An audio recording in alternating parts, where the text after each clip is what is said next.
मुनव्वर फारूकी ने lockup show में अपनी मम्मी को लेकर बहुत सारी बातें शेयर की थी। ये एक ऐसा सीक्रेट था जिसको बताते हुए मुनव्वर इमोशनल भी हुए। लेकिन क्या इन सारी चीजों के बाद मुनव्वर अपने पिता को माफ कर चुके हैं? क्या मुनव्वर के मन में अभी भी कड़वाहट है?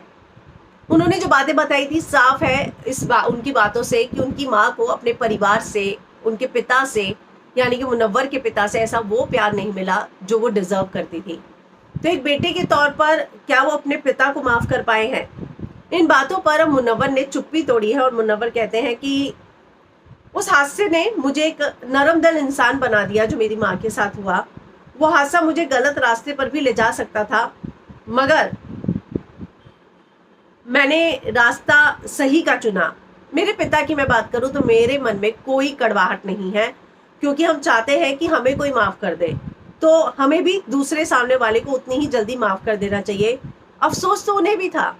मेरी मॉम के जाने के 2 साल के बाद मेरे डैड को लकवा मार गया था और वो 10 साल तक बेड रिडन थे। मुझे लगता है कि इन 10 सालों में खुदा ने उनके गुनाह माफ कर दिए।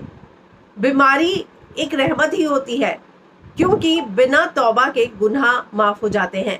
तो जब खुदा ने उन्हें माफ कर दिया तो मैं कौन होता हूँ उन्हें माफ ना करने वाला। माँ को तो मैं खो ही चुका था, बाप से नफरत करके उन्हें खोना नहीं चाहता था, इसलिए मैंने उनकी सेवा की।